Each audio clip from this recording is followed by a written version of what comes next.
नमस्कार मित्रांनो, जेव्हा जेव्हा इलेक्शन येतात तेव्हा तेव्हा आपल्याकडे आश्वासनांची खैरात होते, घोषणांचा पाऊस पडतो। जसं आपल्याकडे गाव जत्रा आले की रेवड्या वाटपाचा कार्यक्रम होतो, तशा प्रकारच्या आश्वासनांची खैरात असते। परवा इथे महसूल मंत्री आले होते आणि त्यांनी असं सांगितलं की वालेकरवाडी, चिंचोडे नगर किंवा हे शिवनगरी वगैरे आहे, बरेचसे प्रश्न आहेत, इथल्या लोकांना आम्ही प्रॉपर्टी कार्ड देणार आहोत। गेले 30 वर्षे निवडणुका ह्या एकाच मुद्द्यावरती आहेत बरं का, तुमची घरं नियमित करू, तुमचं शास्तीकर माफ करू वगैरे, ह्याच्यावरती निवडणुका होत असतात। तर बोलता बोलता म्हणजे ब्रीफिंग चुकीची झालेली दिसते किंवा घाईघाईमध्ये महसूल मंत्री चुकीचं बोलून गेलेले दिसत आहेत। मित्रांनो, तुम्हाला कायदा सांगतो की जमीन खरेदी विक्री करणे आणि त्याच्यानंतर सातबारा हा महसूलचा विषय आहे। आपण शहरात राहतो, पिंपरी चिंचवड शहरामध्ये राहतो, टाउन प्लॅनिंगच्या एरियामध्ये राहतो आणि या ठिकाणी कोणत्याही प्रकारचं अशा प्रकारे सातबारा वगैरे सिस्टम नसते। जेव्हा तुम्ही बांधकाम करता तेव्हा तुमचं प्रॉपर्टी कार्ड बनतं किंवा एनए असे। प्रॉपर्टी कार्ड म्हणजे तुमची जमीन एनए आहे एवढा त्याचा विषय असतो, त्याच्यावरून सगळं राजकारण होत असतं। आणि या संदर्भामध्ये दर निवडणुकीला लोकांची फसवणूक असते।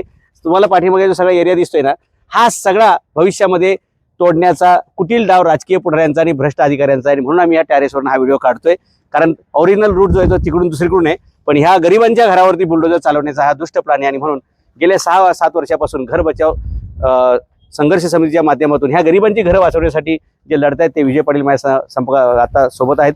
पाटील साहेब, मला सांगा, हे प्रॉपर्टी कार्ड महसूल मंत्र्यांना माहित नाही का की हे याच्याशी संबंधित नाहीये म्हणून? नाही, महसूल मंत्र्यांचा अभ्यास याचा अर्थ कमी आहे की हा जो भाग येतो हा प्राधिकरणाच्या अंतर्गत येतो, शहराच्या अंतर्गत येतो, उपनगराच्या अंतर्गत येतो। इथे नगरविकास खात्याचे नियम लागू होतात, महसूल विभागाचा इथं काही संबंध नाहीये। आणि येणे आणि खरेदी खर्चा विषय जो आहे तो येतो कुठे की जिथं ग्रामीण भाग आहे, जिथं शेती आहे, अशा ठिकाणी तो भाग येतो। हा जो भाग आहे प्राधिकरणाच्या अखत्यारीत असल्या कारणाने आता पीएमआरडी कडे वर्ग झालेला आहे। पीएमआरडी याच्याकडे अखत्यारीत असल्या कारणाने सदरचे हे जे प्रॉपर्टी कार्ड आहे तो नियम लागू करत असताना सर्वप्रथम घरे नियमित होण्यासाठी गुंठेवारीचा जो कायदा इथं लागू आहे 2021चा जो कायदा आहे गुंठेवारीचा, तो जर इथे राबवला तर 100% सर्व नागरिकांची घरं ही नियमित होतील। पण यांनी प्रॉपर्टी कार्डचा इथं उल्लेख करून जे 35 वर्षामध्ये 8 मुख्यमंत्री आले साहेब, 8 मुख्यमंत्री इथं आले। एकदा तर मुख्यमंत्री मोरया गोसावी क्रीडांगण चिंचवड गावात आले होते JR घेऊन, आणि लोकांना सांगितलं असं JR घेऊन दाखवला की बघा आता घरं नियमित होणार आहेत तुमची।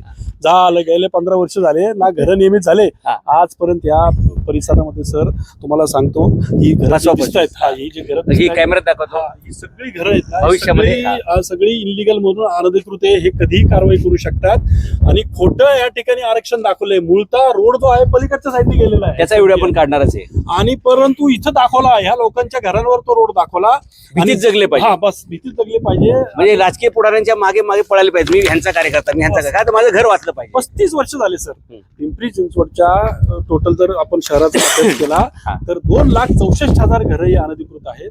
आणि जवळजवळ 40% म्हणजे जर 30 लाख ही जर जनता आपली धरली तर जवळजवळ तुम्हाला सांगतो 12 ते 14 लाख लोक बेघर होण्याची शक्यता आहे।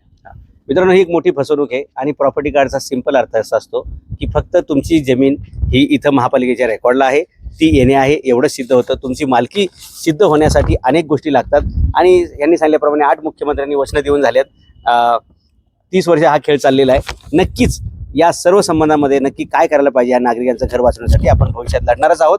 या सर्व नागरिकांना आपण न्याय देऊया आणि ह्यासाठी आपण सनई छत्रपती शासन पक्षाच्या माध्यमातून या पिंपरी चिंचवड शहरामध्ये निवडणूक लढतोय। 7 प्रभागामध्ये आपण उमेदवार उभे केले, तर प्रभाग क्रमांक 8, 10, 11, 16, 24 सनई छत्रपती शासन पक्षाचं अधिकृत चिन्ह जे पुस्तक, त्या पुस्तकावर तुम्ही मतदान करून हा प्रश्न सोडवण्यासाठी आमच्या उमेदवारांना ताकद द्यायची आहे। आणि लक्षात घ्या, बोलणारे खूप आले, करणारे खूप कमी लोक आहेत। आणि म्हणून आता करणारे लोक मैदानात आलेत, त्यांना तुम्ही ताकद दिली पाहिजे। चालवा मस्तक, निवडा पुस्तक। आमचे 7च शिलेदार आहेत बरं का मैदानात, ते 7 जरी निवडून गेले ना तरी आम्ही मुंबई आपल्या ह्या पिंपरी महापालिकेमध्ये 1 रुपयाचा भ्रष्टाचार होऊ देणार नाही आणि या शहराला सिंगापूर केल्याशिवाय राहणार नाही। आणि एकही गरिबाचं घर या ठिकाणी बेकायदेशीरपणे पाडवू देणार नाही। तुम्ही माझा संघर्ष बघितलेलाच आहे। मी पालिकेची आलेली पथकं परत पाठवलेली आहेत। सुप्रीम कोर्टाचे जजमेंट, हायकोर्टाचे जजमेंट, राज्य शासनाचे आदेश, महापालिकेच्या सूचना, इन्स्ट्रक्शन, हे सगळं आपण दाखवत असतो। असाच एक कागद माझ्या हातामध्ये आहे। अजून एक महत्त्वाचा विषय तुम्हाला सांगायचा सर, हा जो अनधिकृतचा विषय आहे हा 29 महानगरपालिकेमध्ये सगळीकडे आहे। जवळजवळ महाराष्ट्रामध्ये 72 लाख घरं, 72 लाख 72 लाख घरे ही अनधिकृत असल्या कारणाने हा सगळ्यात मोठा प्रश्न आहे महाराष्ट्र राज्याचा. आणि 29 महानगरपालिकेचा हा जो अखत्यारीत असलेला विभाग आहे, अशी हजारो प्रकरणामध्ये जर तुम्ही नुसतं आश्वासनं देऊन आणि खोटे बोलून लोकांना भुलून जर अशा पद्धतीने जर प्रचार करत असाल तर तो प्रचार हा कायद्याच्या दृष्टिकोनातून आणि संविधानाच्या दृष्टिकोनातून चुकीचा ठरतो. धन्यवाद.